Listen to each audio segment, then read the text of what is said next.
I think it's about time I let you guys see exactly what my setup is for YouTube. You know we gon' make it fresh.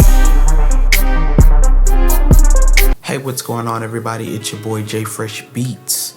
This channel is all about mixing, mastering, and producing, even beat making. So if you like that sort of thing, go ahead and consider subscribing. Now, I do have a video production channel where I talk about just this.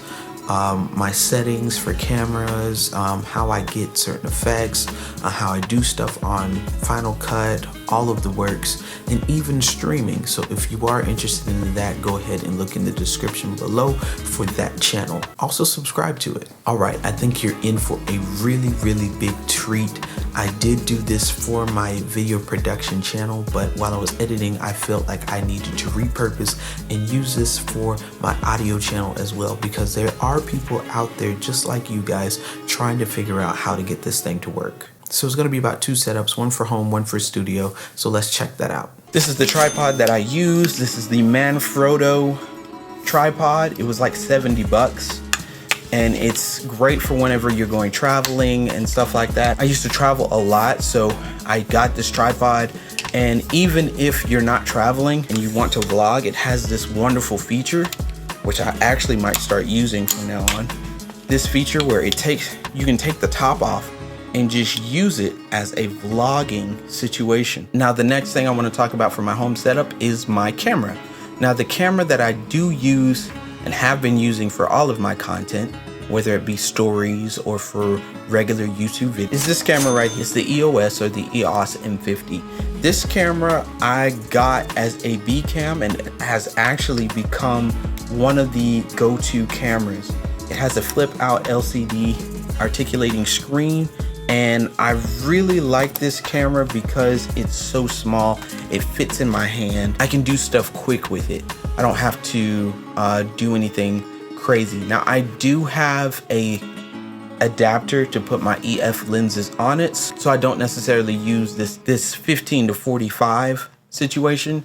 I actually use either an 50 millimeter, or I have a prime lens of 35, or I'll use my I'll use the 24 to 70 2.8 L series with it, just depending on what I'm doing for the situation. But when I am at home and shooting the videos, like I did in this video right here, I was using this, the 15 millimeter was put to about 18, and then I actually had a microphone on top. Now, the microphone I use on top is a Bauer microphone that I got from Walmart. It was something that I just wanted to do as a test, and it actually has become something completely amazing to where I use it on a daily basis. But if I'm not using that, then I'll use my Zoom H4n as a shotgun mic up at the top. Now, for lighting purposes, I actually have an LED panel that I use.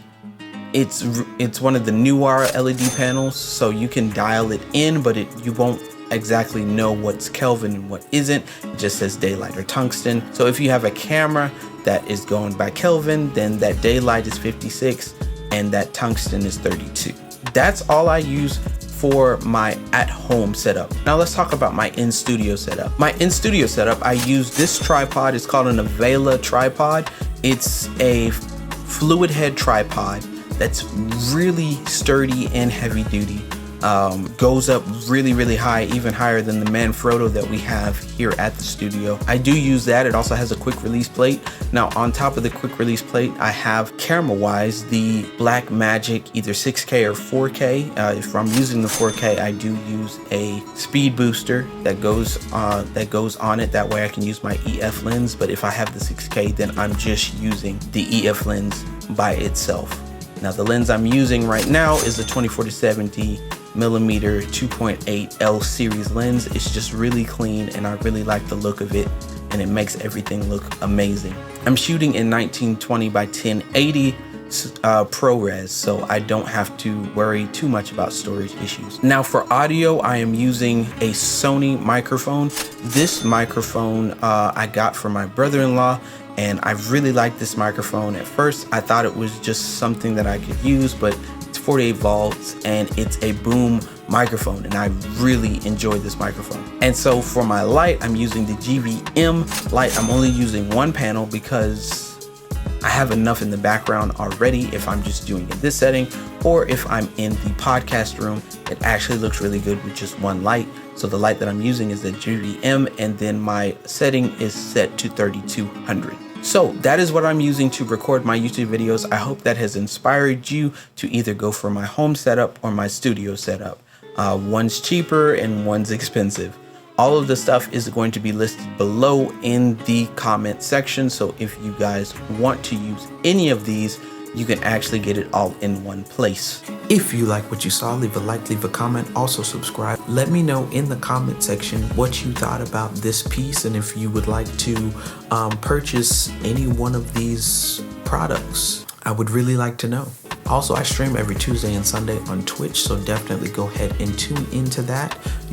If you want to join or support the channel, there are links in the description below for how you can do that. Now remember, if you want to make good music, you have to live it. Peace.